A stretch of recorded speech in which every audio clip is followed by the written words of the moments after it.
Olá pessoal, tudo bem com vocês? Aqui é o professor Fernando e na aula de hoje, na aula dessa semana, nós vamos falar um pouquinho sobre estudo de tabelas, gráficos e organização de dados, tá?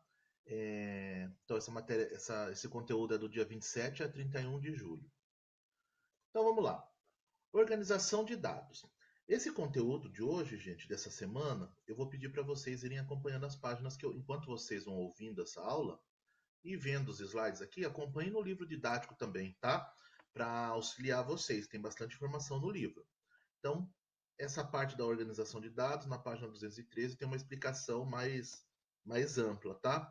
Aqui eu fiz um rascunho para vocês, um resuminho, tá bom? Então vamos lá, vão acompanhando. Sempre que tiver alguma página anotada, vocês acompanham no livro também, tá? Inclusive as figuras de gráficos e as figuras de tabelas também, ok? Então, organização de dados, na página 213.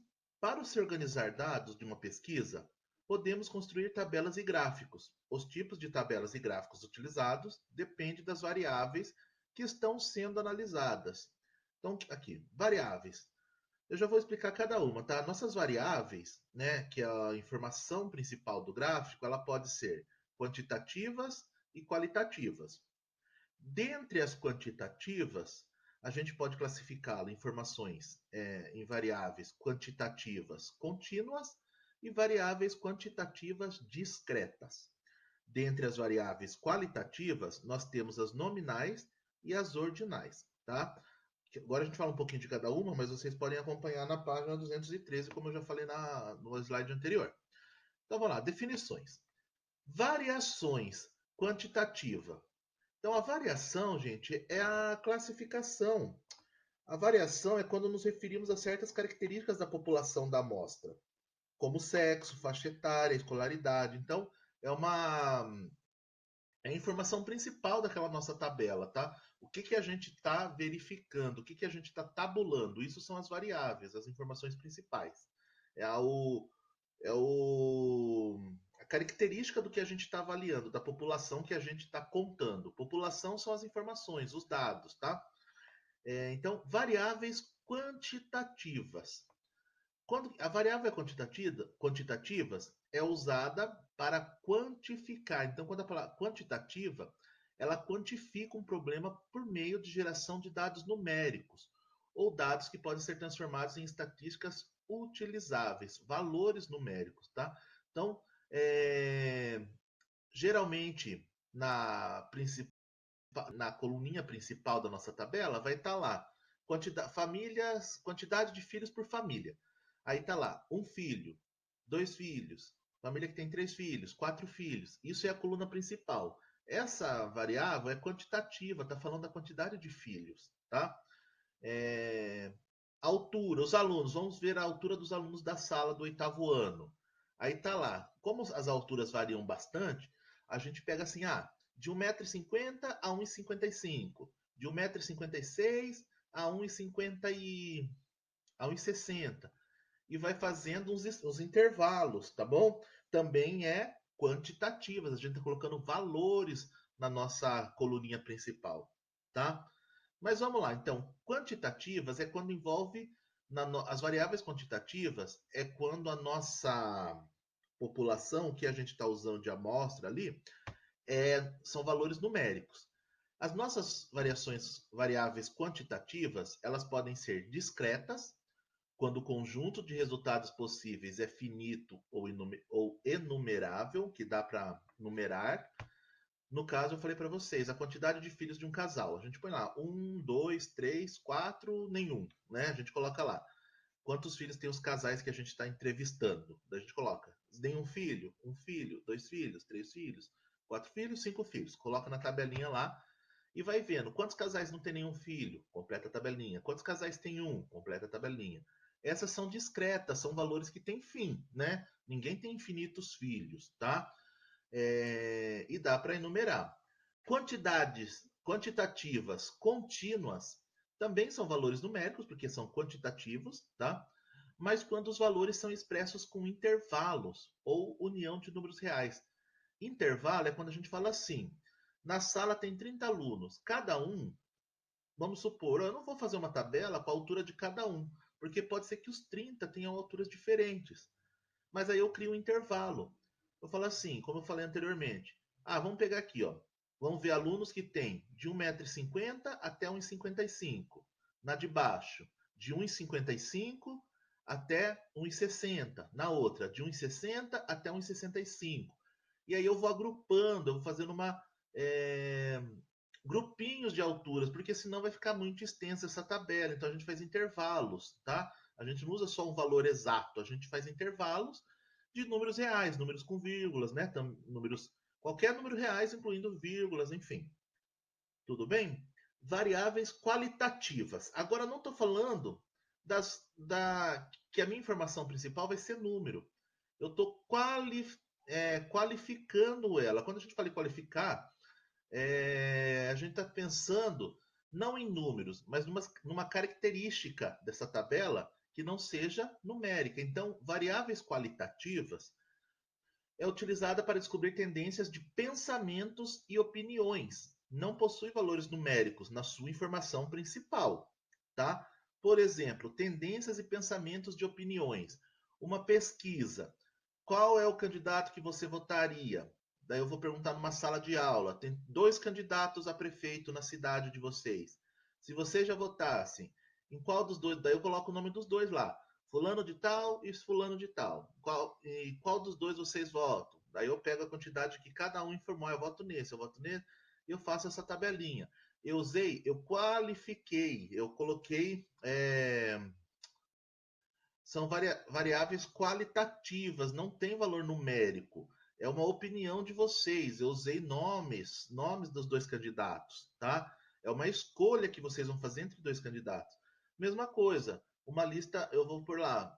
Vamos fazer o levantamento da sala e depois fazer um gráfico de quem gosta, quais sorvetes vocês mais gostam, os sabores.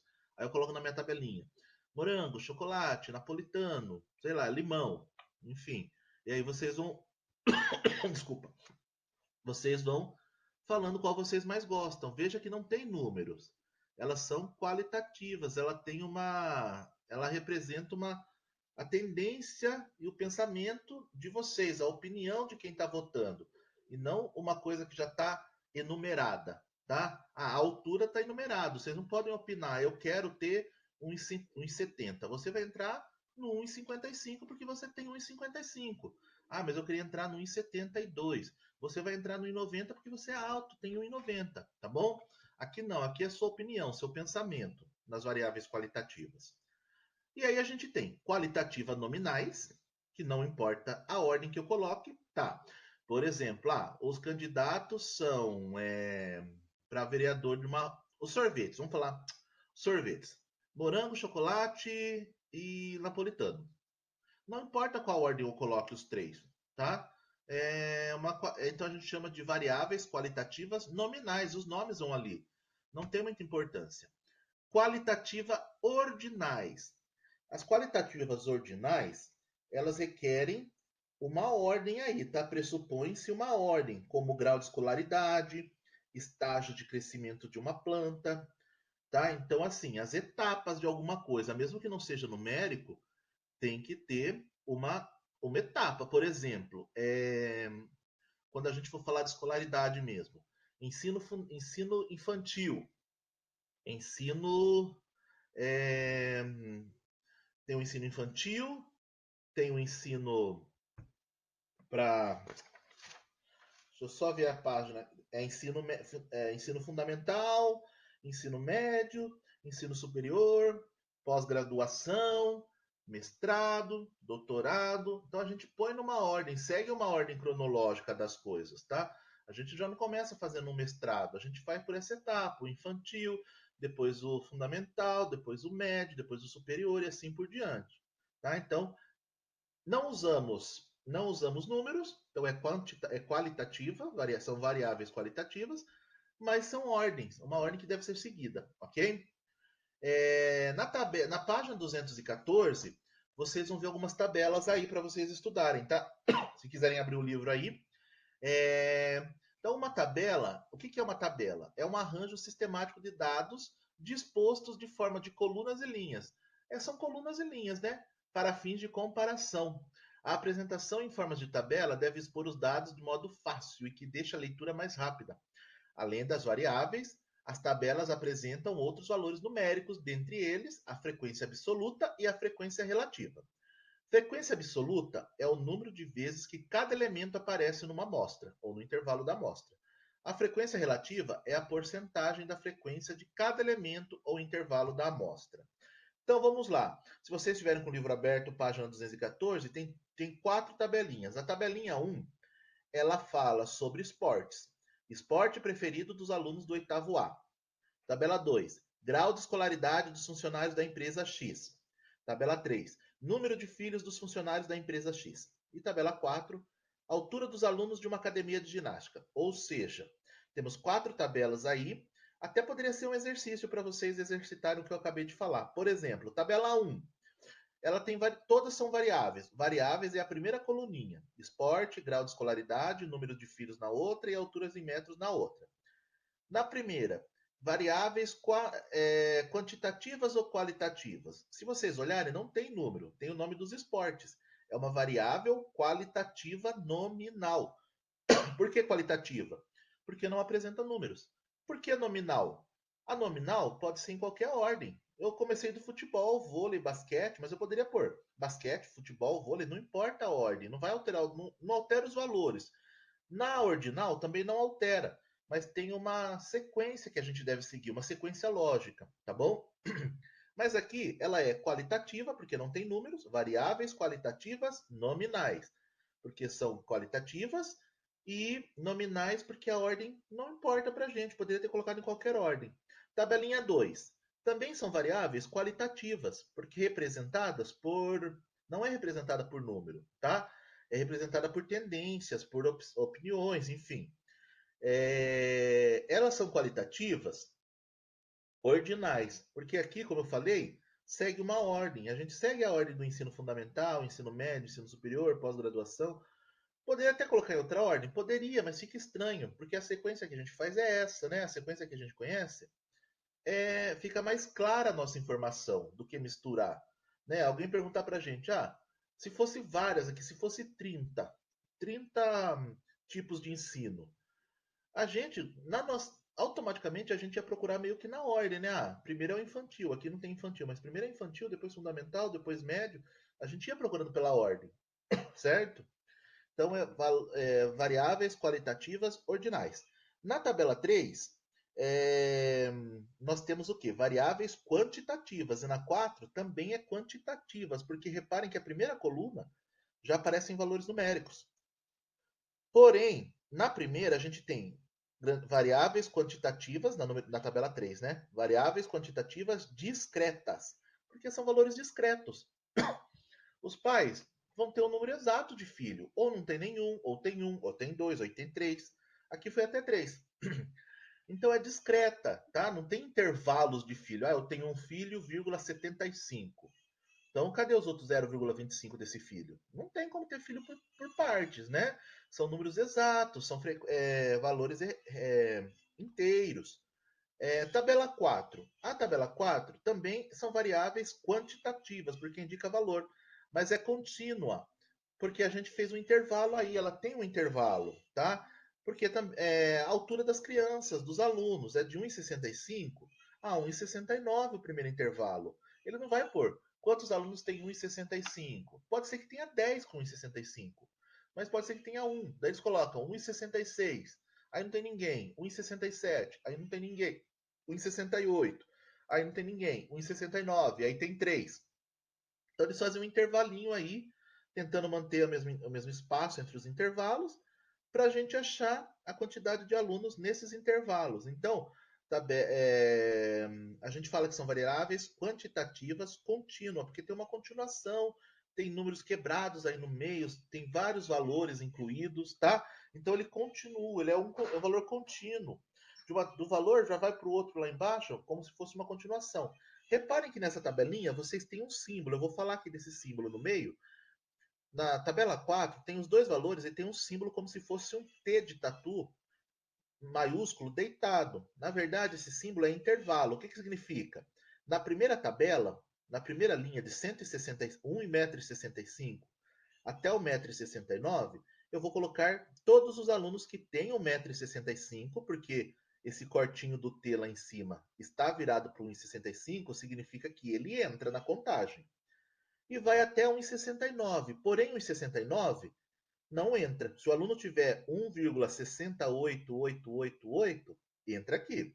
Agora, se o aluno tiver 1,69 exato, entra na próxima, tá vendo? Na próxima tem o 169 de novo, e o risquinho do T do tatu, deitado, que é o símbolo de intervalo, está virado para o 1,69. Significa que o 1,69 ele entra na de baixo, tá? Ele não entra na de cima. Vai até o 1,69 em cima, mas quem tiver exato 1,69 entra na de baixo. Quem tiver exato 1,73 não entra na segunda, entra a partir da terceira. E assim por diante. Isso significa o intervalo e esse símbolo aí, tá bom? Falando em frequência absoluta, olha lá, por exemplo, na tabela 3, ou em qualquer uma delas, tá? Na tabela 1, quantos alunos gostam de futebol? 9. Quantos alunos tem no total? Tem 30. Então, 9 alunos gostam de futebol. Qual é a frequência relativa? Na frequência relativa, a gente acha a porcentagem. 30% desses 30 alunos gostam de futebol, tá? 12 alunos gostam de vôlei. Quantos por cento dos alunos gostam de vôlei? 40%. Frequência absoluta é o total contado. 1, 2, 3, 4, 5, 6, 7. Falar assim, né? Total contado. Quando a gente aponta e conta. 1, 2, 3, 4, 5, 6, 7, 8, 9, 10. 10 pessoas gostam de futebol. 10 pessoas gostam de sorvete de morango. 10 pessoas vai votar em determinado candidato. Isso é a frequência absoluta. É o total contado um por um. Frequência relativa é achar a porcentagem desse total, dessa quantidade de pessoas que gostam de futebol em relação ao total de pessoas que foram pesquisadas. Isso é a frequência relativa, é a porcentagem. Porcentagem vocês já aprenderam a fazer, ok? Vamos ver o próximo slide. Um exemplo de tabela aqui, ó, como eu já falei para vocês, ó, já acabei de explicar no slide anterior. Quantidade de alunos de uma turma. Então eu coloquei feminino e masculino. São variáveis qualitativas. Eu não estou colocando número. E é nominal, não precisa de ordem. Ó. Qualitativas, nominais, não precisam de ordem. Frequência absoluta, 24 meninas, 8 meninos. 32 alunos no total. Esse total é 100%, ok? 32 alunos no total. Então o total é 100% de alunos. 24 meninas, aí o que eu faço? 24 dividido por 32, porque eu quero saber quanto que é 24 no total de 32. Eu pego 24, divido por 32, vai dar 0,75, multiplico por 100, que é a porcentagem, 75%. Masculino, 8 dividido por 32, vai dar 0,25, que quando eu multiplico por 100, vai me dar 25%, ok? Verifiquem exemplos também na página 214 e 215 de tabelas e gráficos, tá bom? Que a gente já estava acompanhando. Os gráficos. O que são gráficos? São representações que facilitam a análise de dados, os quais costumam ser dispostos em tabelas, tá? Então, ó, o gráfico ele representa algumas análises de dados que são apresentados nas tabelas, tá? Então tem a tabela, a gente faz essa tabela virar um gráfico. Que costumam, né? Pode ter um gráfico direto já e não ter a tabela do lado, mas geralmente a gente consegue transferir uma tabela para um gráfico, tanto que dá para fazer no Excel isso aí, enfim. A gente faz a tabela e depois a gente dá um clique lá em alguma, mexe nas formulazinhas lá, deu um clique, forma o gráfico, faz o gráfico do lado. Então esses dados costumam ser dispostos em tabelas quando se realiza pesquisas estatísticas. Eles trazem muito mais praticidade, principalmente quando os dados não são discretos, ou seja, quando são números consideravelmente grandes, não são números pequenos, como quantidade de filhos, que é discreto, né? Os tipos de gráficos, vocês podem olhar na página 215, estudado no 8º ano, a gente vai ver esses 4 aqui, ó. Gráfico de colunas, tá? Vocês vão ver, abrindo a página 215, é o primeiro gráfico e o gráfico 3, gráfico de colunas.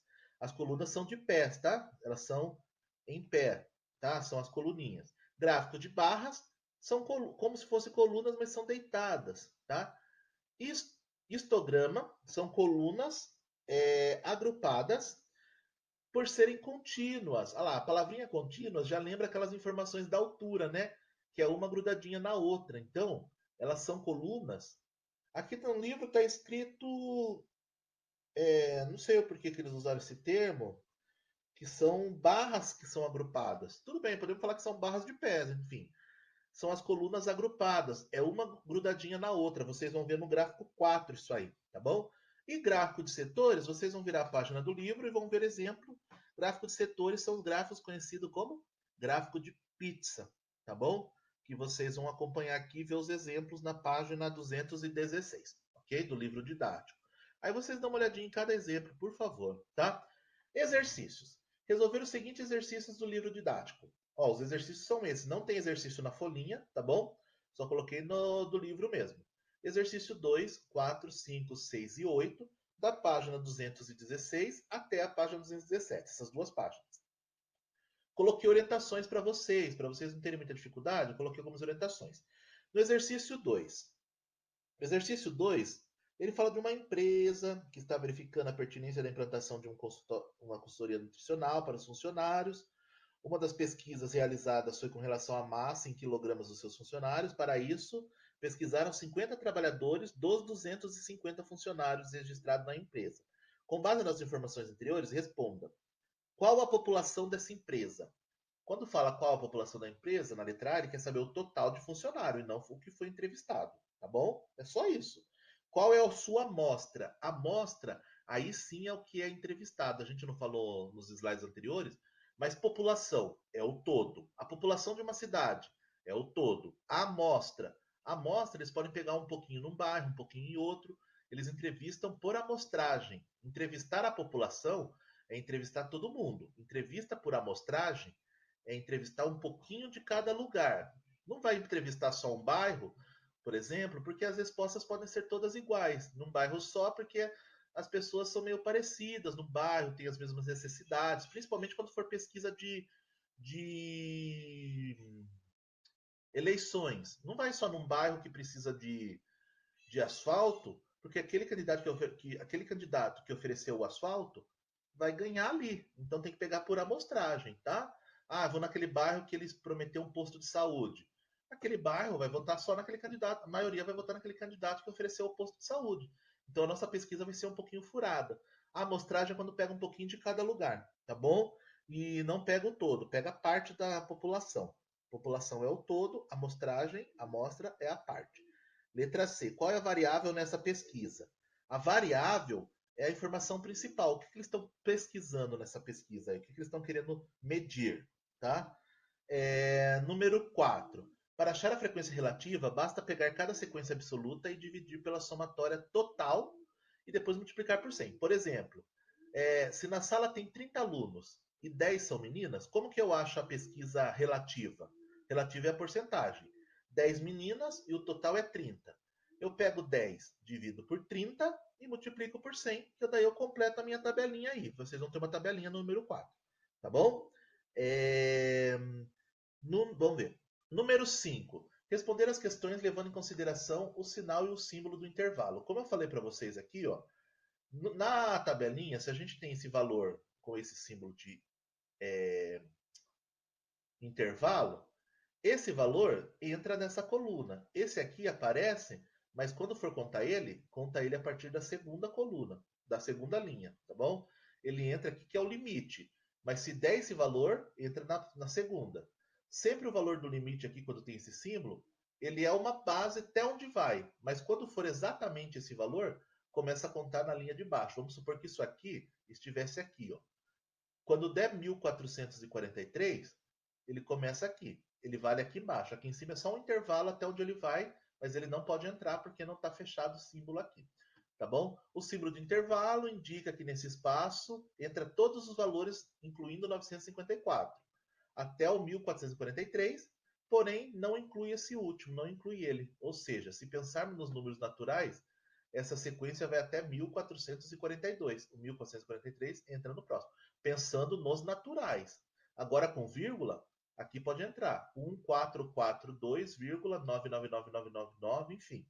Quando der esse aqui, que entra na próxima, tá bom? Exercício 6.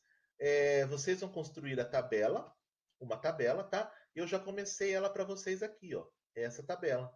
E vão achar a frequência relativa para mim aí, ok? E fazer mais o que se pede. E o exercício 8. Nesse exercício 6, na hora que vocês fizerem isso, a divisão. Deixa eu voltar aqui, desculpa. Quando vocês fizerem a divisão 8, por que eu dividi por 30? Porque a somatória do absoluta é o que é contado, né? Quantidade de 0 irmão. Quem não tem nenhum irmão? São 8 pessoas que não tem nenhum irmão, 8 alunos. Esses 8 alunos não tem nenhum irmão. Quem tem um irmão? 7 alunos. Quem tem 2 irmãos? 8 alunos. Quem tem 3 irmãos? 4 alunos. E assim por diante. O total de aqui, de alunos, da quantidade que tem, do total de alunos que foram entrevistados, são 30, se vocês contarem aqui, o total é 30. Então, para achar essa frequência relativa, porcentagem, é só eu ir pegando esse valor, 8 dividido por 30 vezes 100, eu acho aproximado. 7 dividido por 30 vezes 100. E assim por diante eu preencho essa tabela e fecho o exercício, tá? Professor, como que você achou esses valores? Esses valores do exercício 6, ele foi dado para a gente numa tabelinha. Uma tabelinha toda misturada. E a gente foi contando, ó. Nessa tabelinha tinha as respostas dos alunos, mas estavam todas misturadas. Aí eu coloquei. Eu vi que o mínimo de irmãos era 0, que não tinha nenhum irmão. E o máximo era 4. Eu coloquei 0, 1, 2, 3, 4. E fui contando quantos zeros tinha, quanto 1 tinha, quanto 2 tinham, quantos 3 tínhamos aqui, quanto 4 tínhamos aqui. E coloquei na tabelinha para fechar, ok? Façam isso para mim. O exercício 8 tem um gráfico de pizza, que é um gráfico de setores, para vocês avaliarem para a gente aqui e responder a ABC. Tá bom, gente? Então, esse é o roteirinho da semana. Resolver esses exercícios 2, 4, 5, 6 e 8, dessas duas páginas aqui. Acompanhar a leitura dessas páginas aqui, ó, inclusive junto com essa videoaula, porque eu fui dando exemplo, né? E um lembrete aqui, ó, essa atividade já começa a valer para o terceiro bimestre, tá? O visto dela já vai para o terceiro bimestre. O link da videoaula, dessa videoaula que eu estou gravando, eu vou colocar aqui para vocês. Então, observação. Os alunos que estiverem no Google Classroom, no grupo do WhatsApp, podem enviar até o dia 3, ao meio-dia. Os alunos que retiram na escola, levam na escola no dia 3, das 8 até o meio-dia. Lembrando que tem que mandar, tá, gente? Tem gente que não me manda e fala que nunca pedi para mandar. Toda vez eu escrevo, toda a videoaula minha vai esse recadinho falando que tem que devolver de alguma forma. E tem aluno que fala que eu nunca pedi para devolver, por isso que nunca me devolveu. Isso aí é um absurdo, né? Como que tô pedindo atividade e não quero que devolva? Impossível. Tá bom? Gente, é isso então. Bons estudos. Deus abençoe vocês. Boa aula e bom terceiro bimestre aí pra gente, tá bom? Fiquem com Deus. Até mais. Tchau, tchau.